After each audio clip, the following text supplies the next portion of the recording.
आलस्य एक बुरी आदत है जिसकी वजह से अच्छे अवसर भी हाथ से निकल जाते हैं। इस संबंध में एक लोकप्रिय कथा प्रचलित है। लोक कथा के अनुसार पुराने समय में किसी आश्रम में गुरु अपने एक शिष्य के साथ रहते थे। गुरु बहुत विद्वान थे। आसपास के लोग उनके प्रवचन सुनने आते थे। उनका शिष्य बहुत आलसी था। इस वजह से गुरु को शिष्य के भविष्य को लेकर चिंता रहती थी। शिष्य की शिक्षा पूरी होने वाली थी, लेकिन वह अभी तक समय का मूल्य नहीं समझ सका। वह किसी भी काम को टालते रहता था। गुरु ने सोचा कि शिष्य को समय का महत्व नहीं समझाया तो इसका जीवन बर्बाद हो सकता है। एक दिन गुरु ने आलसी शिष्य को एक पत्थर देते हुए कहा कि ये पारस पत्थर है, इससे तुम जितना चाहो उतना सोना बना सकते हो, लेकिन तुम्हारे पास सिर्फ 2 दिन ही है। इससे तुम्हारा भविष्य सुधर सकता है। मैं दूसरे गांव जा रहा हूँ। 2 दिन बाद आश्रम लौट आऊँगा। तब मैं तुमसे ये पत्थर वापस ले लूँगा। इस पत्थर से तुम लोहे की जिस चीज़ से स्पर्श करोगे वह सोने की तरह हो जाएगी।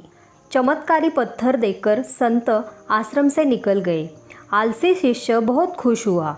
उसने सोचा कि मैं इस पत्थर से इतना सोना बना लूँगा कि मेरा पूरा जीवन ऐश और आराम से व्यतीत हो जाएगा।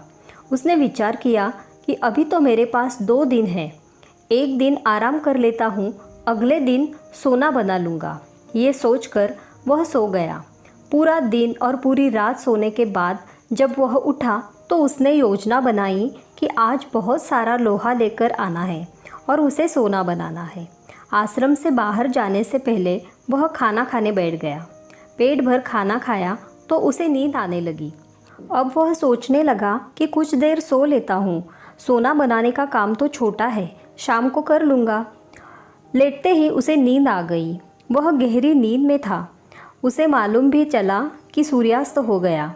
दिन खत्म होते ही गुरु आश्रम से लौट आए।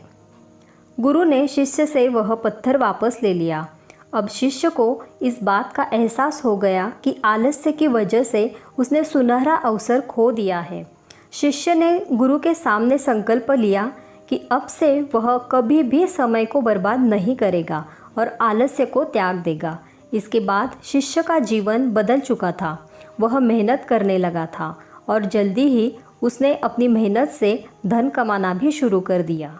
दोस्तों, इस कहानी से हमें ये सीख मिलती है कि आलस्य एक ऐसी बुरी आदत है जिसकी वजह से अच्छे अवसर भी हाथ से निकल जाते हैं।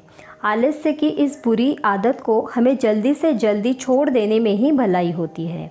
दोस्तों, ये कहानी आपको अच्छी लगी हो तो प्लीज़ लाइक कीजिए और सीक्रेट ऑफ विक्ट्री को सब्सक्राइब कीजिए।